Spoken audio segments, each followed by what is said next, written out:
Alright guys, welcome back to another video.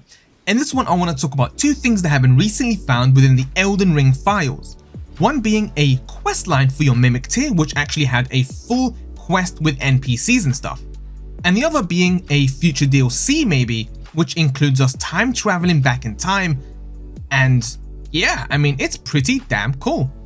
Now I will have some audio clips from those hidden files and secrets quest lines throughout the entire video. We'll be going over them while, I talk about certain points.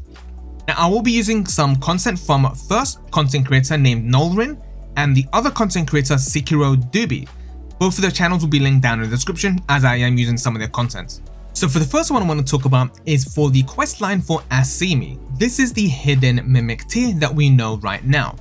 This leads up to you finding the Mimic tier and the boss fight in Nokron City.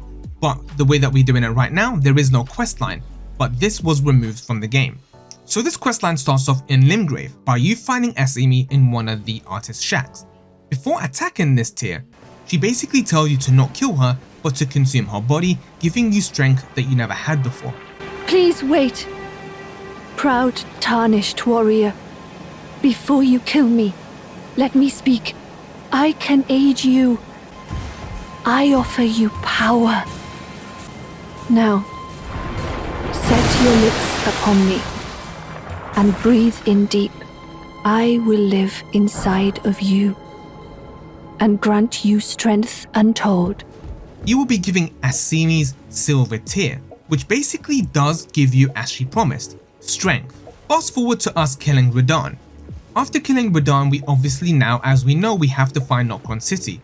But coming closer to Nokron City near the waterfall, Asimi will tell you that she can hear the water dropping down. My lord host, do you hear that? The sound of water. The river that flows in my home, the eternal city. She basically tells us to go down into Nokron. Once we make our way down, Asimi is going to tell us to go around and discover the secrets of Nokron. And after doing that for a while and just discovering and traveling through Nokron, she's going to tell you to find 2 chalices and drink from them, giving her the body that she wants. You should find the chalice and drink it dry. My lord host, I am terribly parched. The chalice will quench my thirst, rejuvenate my flesh, and allow me to grant you further strength. Please, my lord host. After drinking those 2 chalices, there will be a cutscene that plays where you basically get knocked out. After waking up, you will find Asimi in her fully formed new body, which is the exact copy of yourself. And now the silver tier that you've gotten when you did consume her will be an empty shedding of Asimi herself.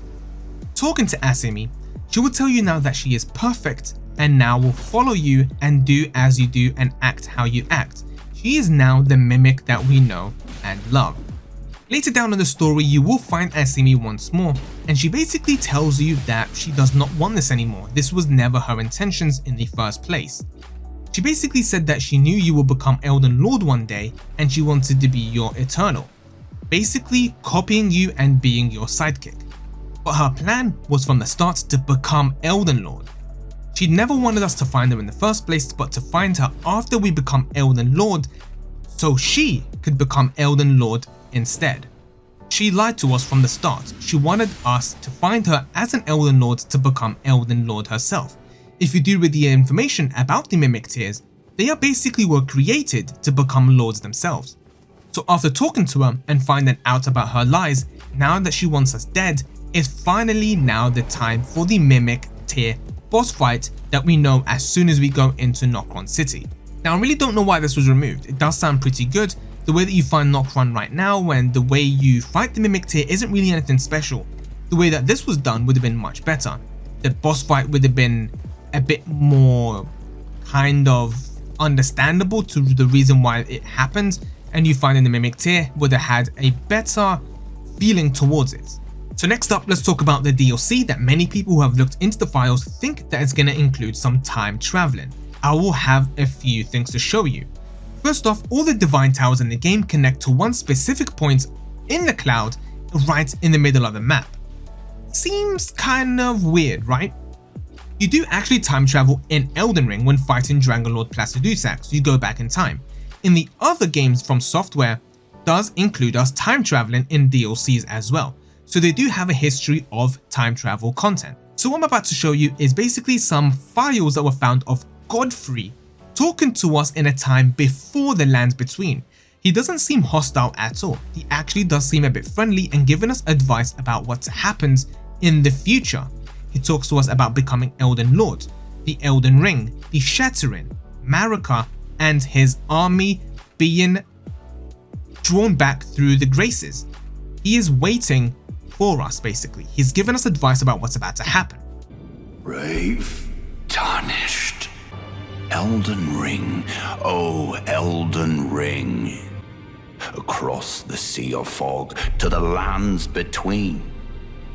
Seek the Elden Ring, brave, tarnished, mighty warriors who fought at my side. Await the summons. Be ready once it is shattered. Seek the Elden Ring, O tarnished. Become Lord. Enact thy will. Seek the Elden Ring. So what are your thoughts about that audio? To me, it sounded a bit strange how we time traveled back in time to a time before the Lands Between. I'm not really too sure too much about the lore around this game. I know a bit, but not to the point where I know exactly why we're time traveling. So Godfrey doesn't seem hostile a bit at all. Seems as if he's trying to help us and giving us information.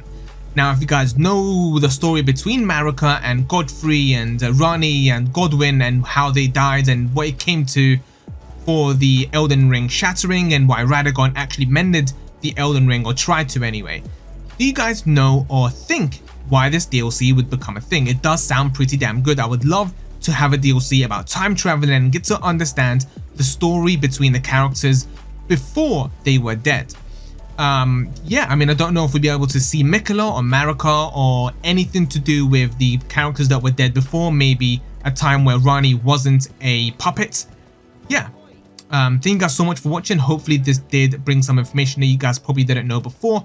Maybe this DLC will come out in the future. We don't exactly know if there will be any DLC for this game, but I'm pretty sure 100% there most likely will be, depending on, well, seeing how big this game is. Most likely we'll be getting a DLC, and how the story is and the characters and the hidden files that are in this game. There's so much more content to come in the future with what's hidden away and been taken out. Even the Mimic Tier files there. This could be a future DLC, who knows? Maybe a future quest line, and we'll be able to see another Mimic Tier Asimi come back, and maybe some future quest line to do with a separate Mimic Tier, and us becoming Elden Lord. But anyway, that's pretty much it. Thank you guys so much for watching. Let me know in the comments what you think about this, if you have any ideas to why this will be a future DLC, and if you like it or not. Something about time travel seems really, really cool to me. And yeah, I'll see you all on the next one.